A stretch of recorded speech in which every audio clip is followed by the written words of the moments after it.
Lord. ದೇವ್ರ ನಾಮ ಮಾತ್ರ ಮಹಿಮೆ ಪಡಲಿ. ಕೀರ್ತನೆಗಳು 119ನೇ ವಾರ್ತೆಗಳಲ್ಲಿ ಈ ರೀತಿಯಾಗಿ ನಾವು ಓದಿ ನೋಡೋಣ. ಯೆಹೋವನ ಧರ್ಮಶಾಸ್ತ್ರವನ್ನು ಅನುಸರಿಸಿ ಸದಾಚಾರಿಗಳಾಗಿ ನಡೆಯುವವರು ಧನ್ಯರು. ಆತನ ಕಟ್ಟಳೆಗಳನ್ನು ಕೈಗೊಂಡು ಸಂಪೂರ್ಣ ಮನಸ್ಸಿನಿಂದ ಆತನನ್ನು ಹುಡುಕುವವರು ಭಾಗ್ಯವಂತರು. ಅವರು ಆತನ ಮಾರ್ಗದಲ್ಲಿ ನಡೆಯುತ್ತಾರೆ, ಅನ್ಯಾಯ ಮಾಡುವುದೇ ಇಲ್ಲ. ನಿನ್ನ ನೇಮಗಳನ್ನು ಜಾಗರೂಕತೆಯಿಂದ ಕೈಗೊಂಡು ನಡೆಯಬೇಕೆಂದು ನೀನೇ ಆಜ್ಞಾಪಿಸಿರುತ್ತಿ. ನಿನ್ನ ನಿಬಂಧನೆಗಳನ್ನು ಕೈಗೊಳ್ಳುವುದರಲ್ಲಿ ನಾನು ಸ್ಥಿರಮನಸ್ಸುಳ್ಳವನಾಗಿದ್ದರೆ ಒಳ್ಳೆಯದು. ಹೀಗೆ ನಿನ್ನ ಆಜ್ಞೆಗಳನ್ನೆಲ್ಲ ಲಕ್ಷಿಸುವನಾದರೆ ಆಶಾಭಂಗ ಪಡೆನು. ದೇವ್ರ ವಾರ್ತೆಯಲ್ಲಿ ಹೇಳ್ತದೆ, ಆತನ ವಾರ್ತೆಗಳನ್ನು ನಾವು ಕೈಗೊಂಡು ನಡೆಯುವಾಗ ನಾವು ಆಶಾಭಂಗ ಪಡುವುದಿಲ್ಲ. ಅಂದರೆ ಶೇಮ್ ಅಂದರೆ ನಾಚಿಕೆಗೆಟ್ಟು ಹೋಗೋದಿಲ್ಲ. ಈ ಜೀವಿತದಲ್ಲಿ ನಾವು ಇನ್ನೂ ಸ್ವಲ್ಪ ಕಾಲ ಬದುಕಿ ಸಮಾಧಾನವಾಗಿ ನಾವು ನಡೆಯುವಂತೆ ದೇವರ ಕೃಪೆ ನಮ್ಮನ್ನು ನಡೆಸುತ್ತದೆ. ಆತನ ಕೃಪೆ. ನೀಗೆ ನಿನ್ನ ಆಜ್ಞೆಗಳನ್ನು ಲಕ್ಷಿಸುವನಾದರೆ ಆಶಾಭಂಗ ಪಡೆನು.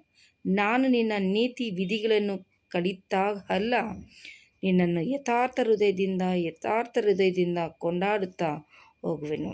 ಆಮೇಲೆ ನಿನ್ನ ನಿಬಂಧನೆಗಳನ್ನು ಅನುಸರಿಸುವ ನನ್ನನ್ನು ಸಂಪೂರ್ಣವಾಗಿ ಕೈಬಿಡಬೇಡ. ಯಾವತ್ತೂ ಅಷ್ಟೇ ನಾವು ದೇವ್ರ ವಾರ್ತೆಗಳನ್ನು ನಾವು ಕೈಗೊಂಡು ಆತನ ವಾರ್ತೆಗೆ ನಾವು ಭಯ ಬಿದ್ದು ನಾವು ಕೈಗೊಂಡು ನಡೆಯುವಾಗ ದೇವ್ರು ನಮ್ಮನ್ನು ಆತನು ನಾಚಿಕೆ ಬಿಟ್ಟು ಹೋಗಲು ಬಿಡುವುದಿಲ್ಲ. ನಮ್ಮನ್ನು ಯಾವತ್ತೂ ಕೈ ಹಿಡಿದು ನಡೆಸ್ತಾರೆ.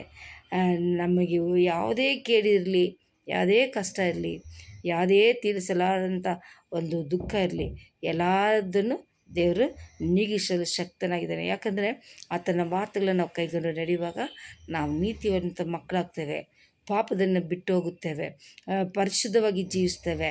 ಆತನ ಭಯ ನಮ್ಮಲ್ಲಿರುವಾಗ ನಾವು ಆತನಿಗೋಸ್ಕರ ಜೀವಿಸುವಾಗ ನಮಗೆ ನಮ್ಮ ಕಣ್ಣೀರೆಲ್ಲ ಆತನ ಒರೆಸೋ ದೇವರಾಗಿದ್ದಾರೆ. ನಮ್ಮ ಪ್ರಾರ್ಥನೆ ನಾವು ಪ್ರಾರ್ಥಿಸುವಾಗ ಆ ಪ್ರಾರ್ಥನೆ ದೇವರು ಕೇಳುವವರಾಗಿದ್ದಾರೆ. ಅದಕ್ಕೆ ದೇವ್ರ ವಾರ್ತೆಗಳು ಹೇಳ್ತದೆ, ಆತನ ಧರ್ಮಶಾಸ್ತ್ರವನ್ನು ಅನುಸರಿಸಿ ಸದಾಚಾರಗಳಲ್ಲಿ ನಡೆಯುವವರು ಧನ್ಯರು ಅಂತ ವಾರ್ತೆಗಳು ಹೇಳ್ತದೆ. ಆತನ ಕಟ್ಟಳೆಗಳನ್ನು ಕೈಗೊಂಡು ಸಂಪೂರ್ಣ ಮನಸ್ಸಿನಿಂದ ಆತನು ಹುಡುಕುವವರು ಭಾಗ್ಯವಂತರು ಅಂತ ದೇವ್ರ ವಾರ್ತೆಗಳು ಹೇಳ್ತದೆ. ನಿಜವಾಗ್ಲೂ ಈ ಭೂಮಿಯಲ್ಲಿ ನಮಗೆ ಕಷ್ಟ, ದುಃಖ, ಸಂಕಟ, ಅದೇ ದೇವ್ರ ವಾರ್ತೆಗಳು ಹೇಳ್ತದೆ. ನನ್ನ ರಾಜ್ಯ ನೀತಿಯನ್ನು ಹುಡುಕ್ರಿ ಅಂತಲೇ ದೇವ್ರ ವಾರ್ತೆಗಳು ಹೇಳ್ತದೆ. ಆತನ ರಾಜ್ಯ ನೀತಿ ಹುಡುಕುವಾಗ ನಮ್ಮ ಕಣ್ಣೀರು ದುಃಖ ನೀಗಿಸಿ ಆತನ